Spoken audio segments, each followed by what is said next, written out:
नमस्कार, आदाब, जय हिंद, सत श्री अकाल। तो एक बार फिर से स्वागत है आपके इस प्लेटफॉर्म पर। आज की इस क्लास में हम बात करेंगे भारतीय संविधान के इंपॉर्टेंट क्वेश्चंस के बारे में, जो कि बार बार एग्जाम्स में पूछे जाते हैं। एग्जाम्स में भारतीय संविधान से रिलेटेड क्वेश्चंस जरूर पूछा जाता है। तो बिना टाइम वेस्ट किए आज की क्लास को स्टार्ट करते हैं। पहला क्वेश्चन क्या है, भारत के मूल संविधान में कुल कितनी अनुसूचियां थी? तो भारत के मूल संविधान में कुल 8 अनुसूचियां थी और वर्तमान में पूछा जाए तो 12 अनुसूचियां है। नेक्स्ट, मूल संविधान में कुल कितने अनुच्छेद और कितनी अनुसूचियां थी? तो 395 अनुच्छेद और 8 अनुसूचियां थी। भारतीय संविधान का कौन सा भाग संविधान की आत्मा कहलाता है? तो भारतीय संविधान का उद्देशिका या इस उद्देशिका को प्रस्तावना कहते हैं। प्रस्तावना को भारतीय संविधान की आत्मा कहा जाता है। किस संशोधन के द्वारा भारतीय संविधान की उद्देशिका में संशोधन किया गया था? तो 42वें संविधान संशोधन के द्वारा भारतीय संविधान की उद्देशिका में संशोधन किया गया था। भारतीय संविधान किस प्रकार की नागरिकता प्रदान करता है? तो एकल नागरिकता प्रदान करता है। भारतीय संविधान में एकल नागरिकता का प्रावधान किस देश से लिया गया है? तो ये ब्रिटेन से लिया गया है। भारतीय संविधान में एकल नागरिकता का प्रावधान। संविधान के किस अनुच्छेद के अंतर्गत अस्पृश्यता का उन्मूलन किया गया है? तो अनुच्छेद 17 के अंतर्गत है। राज्य के नीति निर्देशक सिद्धांतों में कौन सा अनुच्छेद अंतर्राष्ट्रीय शांति और सुरक्षा के संवर्धन से संबंधित है? तो अनुच्छेद 51। नेक्स्ट, भारत के राष्ट्रपति को उसके कार्यकाल की समाप्ति से पूर्व किस प्रकार पद से हटाया जा सकता है? तो महाभियोग द्वारा हटाया जा सकता है। भारत के राष्ट्रपति को उसके पद से हटाने का अधिकार किसके पास है? तो वो संसद के पास है। अनुच्छेद 61 के अंतर्गत राष्ट्रपति पर महाभियोग संसद के किस सदन द्वारा प्रारंभ किया जा सकता है? तो संसद के किसी भी सदन द्वारा प्रारंभ किया जा सकता है। राज्यसभा का सभापति कौन होता है? तो राज्यसभा का सभापति होता है उपराष्ट्रपति। भारत का राष्ट्रपति अपना त्याग पत्र किसको संबोधित करके देता है? तो वो देता है उपराष्ट्रपति को। केंद्र सरकार का प्रमुख कौन होता है? तो वो होता है प्रधानमंत्री। भारत का प्रधानमंत्री बनने के लिए न्यूनतम आयु कितने वर्ष होनी चाहिए? तो 25 वर्ष। संविधान के किस अनुच्छेद में मंत्रिमंडल शब्द का प्रयोग किया गया है? तो अनुच्छेद 352(3) के अंतर्गत। भारत का सर्वोच्च विधिक अधिकारी कौन होता है? तो भारत का महान्यायवादी।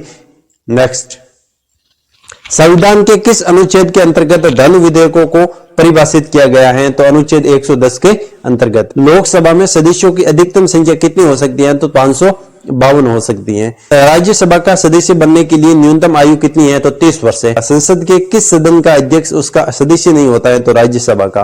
लोकसभा चुनाव में निर्धारित होने के लिए किसी व्यक्ति की न्यूनतम आयु कितनी निर्धारित की गई है? तो 25 वर्ष। लोकसभा की वर्तमान सदस्य संख्या कितनी है? तो 545। संसदीय व्यवस्था में शून्यकाल किस देश की देन है? तो भारत की देन है। सर्वोच्च न्यायालय के न्यायाधीशों की नियुक्ति किसके द्वारा की जाती है? तो सर्वोच्च न्यायालय की न्यायाधीशों की नियुक्ति राष्ट्रपति के द्वारा की जाती है। संविधान सभा का स्थायी अध्यक्ष किसको चुना गया था? तो डॉक्टर राजेंद्र प्रसाद को चुना गया था। भारतीय संविधान के निर्माण काल में संविधान सभा के कुल कितने अधिवेशन हुए थे? तो 12 अधिवेशन हुए थे। भारतीय संविधान सभा के संवैधानिक सलाहकार कौन थे? तो सर BN राव। भारत का संविधान कब स्वीकार किया गया था? तो 26 नवंबर को स्वीकार किया गया था। भारतीय संविधान में मौलिक कर्तव्यों का विचार किस देश के संविधान से लिया गया है? तो रूस के संविधान से लिया गया है। भारत में न्यायिक पुनरावलोकन की संकल्पना किस देश के संविधान से ली गई है? तो संयुक्त राज्य अमेरिका से ली गई है। भारत के संविधान में सम्मिलित आपातकालीन उपबंध किस देश के संविधान से प्रेरित है? तो जर्मनी से प्रेरित है। भारतीय संविधान में मूल कर्तव्य का प्रावधान किस देश के संविधान से प्रेरित है? रूस से प्रेरित है। भारतीय संविधान में किस प्रकार की शासन प्रणाली व्यवस्था की गई है? संस्थात्मक। नीति निर्देशक तत्व तथा मूल अधिकारों को संविधान की आत्मा किसने कहा? ग्रेनविल ऑस्टिन ने। संविधान के परिच्छेद के अनुसार भारत होगा राज्यों का संघ होगा। भाषाई आधार पर भारत में सर्वप्रथम किस राज्य का गठन किया गया? तो आंध्र प्रदेश का किया गया था। भारत से बाहर के लगातार कितने वर्षों तक रहने पर भारतीय नागरिकता समाप्त कर दी जाएगी? तो 7 वर्ष। भारतीय संविधान का कौन सा अनुच्छेद विधि के समक्ष समता के अधिकार से संबंधित है?